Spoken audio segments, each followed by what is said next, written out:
lapar lah. Jom makan kat sana nak tak? Alah, cheat day lah. Sehari je cheat day.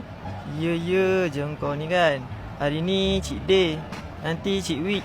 Lepas tu cheat month pula. Ayo. Sehari je. Yelah, jom. Yes.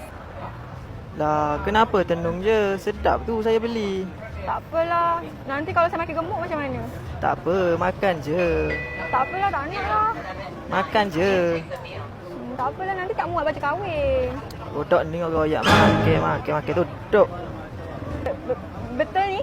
Ya, makan je. Ya. Sumpah? Ya. Aku bukan apa geng. Bila orang dah bagi makan ni, takkanlah kita nak tolak. Orang cakap rezeki jangan ditolak. Lagi-lagi bila dapat makanan sedap macam ni, aduh. Kenyangnya. Oi, sampai habis kau makan. Tadi kau makan?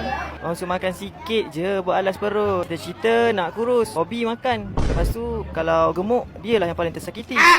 Sudah, cukup sudah.